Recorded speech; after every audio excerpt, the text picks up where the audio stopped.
Bonjour à toutes et à tous, bienvenue dans votre site Mathéphysique en poche. Dans cette séance, je vais partager avec vous, chers étudiants, un exercice concernant les piles. Donc, il s'agit de la pile cuivre-aluminium pour le niveau deuxième année baccalauréat. Donc, on vous donne, bien sûr, voilà le sujet est devant vous. Vous devez le lire, bien sûr, pour bien comprendre les questions posées et après, on va répondre à chaque question. Donc, vous avez les données, la constante de Faraday, vous avez la masse molaire de l'élément aluminium, vous avez la constante d'activité, pardon, la constante d'équilibre associée à l'équation de la réaction qui est la suivante. Vous avez la constante, on vous donne K égale à 10 moins 20, bien sûr. On réalise la pile cuivre-aluminium en reliant les deux mi-piles par un pont salin de chlorure d'ammonium. La première demi-pile est constituée d'une lame de cuivre. Voilà. Partiellement immergé dans une solution aqueuse de sulfate de cuivre 2 de concentration C0 et de volume V. Donc la deuxième pile, demi-pile, est constituée d'une lame d'aluminium plongée dans une solution A3 plus 3 seulement de même concentration et de même volume. Alors on branche entre les deux pôles de la pile conducteur ohmique un ampèremètre et un interrupteur. Donc voilà la figure entre vos mains. Vous pouvez stopper la vidéo pour bien lire ce sujet-là. Donc on va passer maintenant aux questions qu'on va vous poser. Donc voilà, une fois que vous avez bien compris de quoi il s'agit, donc c'est mieux d'écrire d'abord la réaction, je vais l'écrire pour y revenir bien sûr. Donc on vous donne voilà 2Al 3 plus, il vous donne ici le sens 1, ici le sens 2, 3 Cu2 plus 2Al. On vous donne la constante d'équilibre 10 moins 20. Voilà. Donc, après cela, voilà la suite du sujet. À l'instant t égale à 0, voilà, on ferme le circuit. Un courant électrique d'intensité constante I circule alors dans le circuit. La courbe de la figure 2, voilà, représente la variation de la concentration de Cu2+ des ions cuivre 2 existant dans la première demi-pile en fonction du temps. Voilà. Donc, en utilisant le critère d'évolution,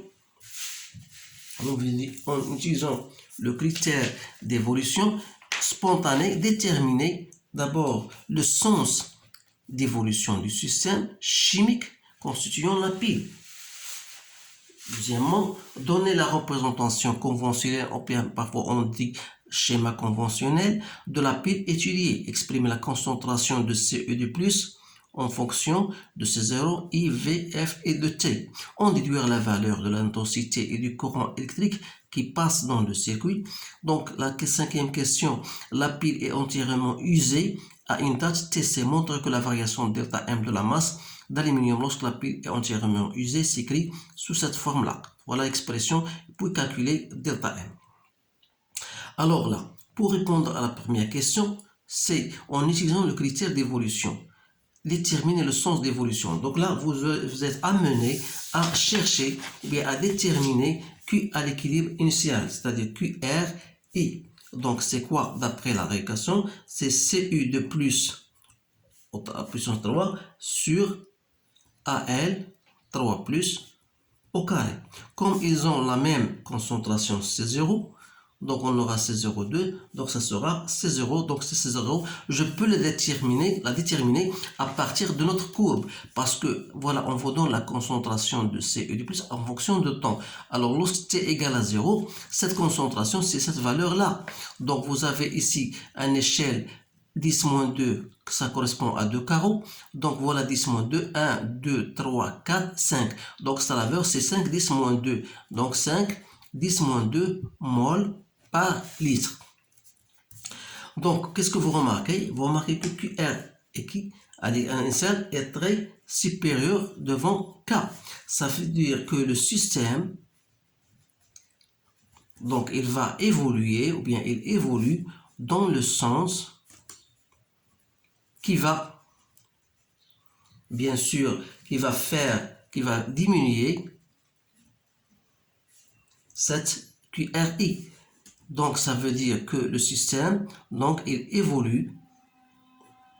Donc, le système évolue dans le sens inverse. Dans le sens inverse, c'est-à-dire le sens 2.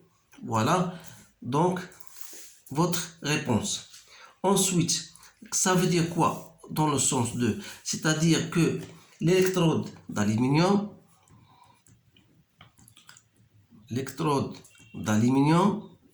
va constituer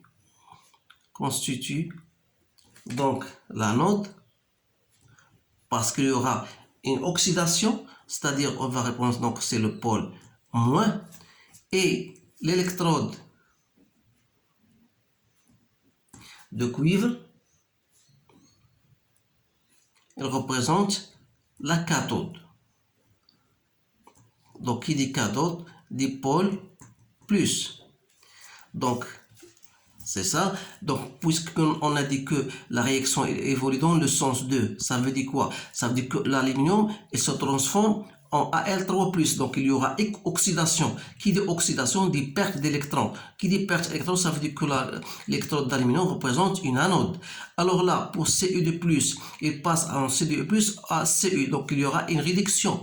Et on sait que la réduction, toujours, elle se passe à la cathode. Donc ça représente une cathode, donc c'est bien la réponse voulue.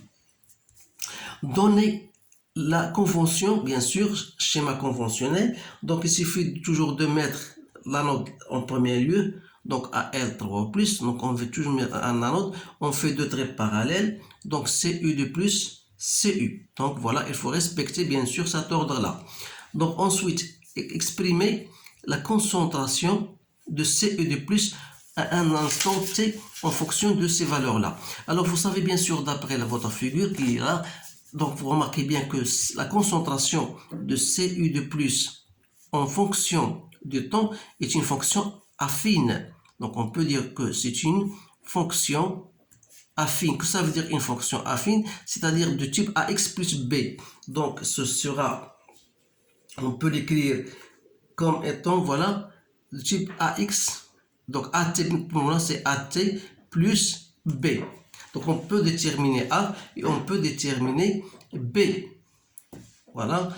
Donc comment on va faire pour déterminer cette concentration plus? Donc il sera mieux alors de faire le tableau d'avancement pour montrer ça de plus près. Donc vous savez, d'après notre réaction, donc on a 3Cu2+ plus 2Al donne 3Cu plus 2Al3+.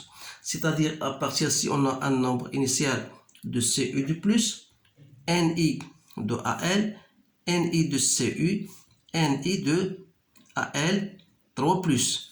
On aura ici Ni de Cu2+ moins 3x, Ni de l'aluminium moins 2x, Ni de Cu plus cette fois-ci 3x, Ni de Al3+, plus 2x. D'autre part, vous savez que la quantité, bien sûr, de charge d'électricité, vous savez que égale à IT. Donc, parce que dans cette relation, on veut en fonction de T. Donc, il faut faire apparaître T. Donc, c'est quoi? C'est le nombre d'électrons mis en jeu fois la constante de Faraday. Donc, nombre d'électrons mis en jeu, c'est, bien sûr, si vous faites la réaction, vous allez multiplier par 2 et par 3. Donc, c'est 6. Donc, c'est 6x fois F. De là, je peux tirer x n'est autre que i sur 6F fois T. Donc, pour nous, la concentration de Cu2+, c'est quoi? C'est B. B, c'est quoi? C'est l'origine, c'est l'image ici, c'est ce point-là. Donc, c'est Cu0. Donc, on va mettre c'est Cu de plus initial. Ou bien je peux l'obtenir à partir de cette expression. Donc le nombre, la concentration, c'est tout ce quantité de matière divisé par V. Donc ça me donne la concentration initiale plus moins 3x sur V. Alors je vais remplacer, donc Cu2+ initial moins 3 sur V que je multiplie par x. Donc c'est 6F fois T. Ça va me donner Cu2+ initial, voilà, moins 3, donc ça donne I sur 2 FV fois T. Comme CU, donc c'est C0 moins I sur 2FV fois T. Donc voilà l'expression de cette concentration-là. On déduire la valeur de l'intensité. Comme on a dit que cette fonction-là est de type AT plus B, donc pour déterminer cette intensité I, il suffit de prendre des points. Donc par exemple pour T égale ce point-là.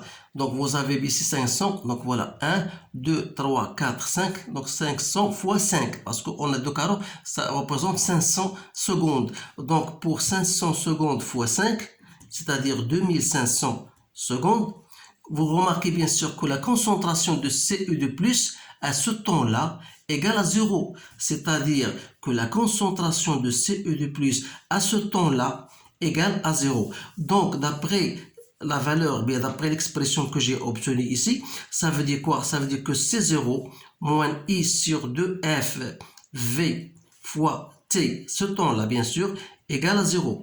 Autrement dit, C0 égale à I sur 2F V T. De là, je peux tirer, bien sûr, I n'est autre que 2F V que je multiplie par C0 et je divise par T. Voilà l'expression du courant. Donc il suffit de faire votre calcul. Donc c'est 2 fois 50 10 moins 3 que je multiplie par 96 500 multiplié par 5 10 moins 2 que je divise par le temps 2500. Donc je trouve que I égale 0,19 ampères. Voilà l'intensité de courant. Ensuite, en fin de compte, la pile est entièrement usée à un certain temps T, montrer que la variation delta M égale à ça. Donc, je vais moi parler de la variation delta M, je vais prendre en valeur absolue. Donc, delta M en valeur absolue, c'est la masse finale de l'aluminium moins la masse initiale de l'aluminium. Vous savez que la masse, c'est le nombre de moles fois la masse molaire. Donc, NiAl, je fais en facteur de la masse molaire d'aluminium. Donc, d'après le tableau d'avancement, j'ai ça égale quoi? Égale à 2x fois la masse molaire de l'aluminium. C'est-à-dire C2 fois x, c'est I delta T sur 6F fois la masse molaire d'aluminium. Autrement dit, delta M, donc ça me donne delta M, donc c'est quoi? C'est je simplifie, donc ça me reste I delta T sur 3F fois la masse molaire d'aluminium. Voilà l'expression de delta M. Donc il suffit de faire votre calcul, bien sûr. Vous avez le courant I et vous avez tout ce que vous avez dans votre... Donc, il suffit de faire de l'application numérique. Je vous laisse le temps de le faire. Alors, je vous remercie de votre attention et je vous souhaite une bonne chance. Et merci de votre attention une autre fois. Je vous dis à bientôt.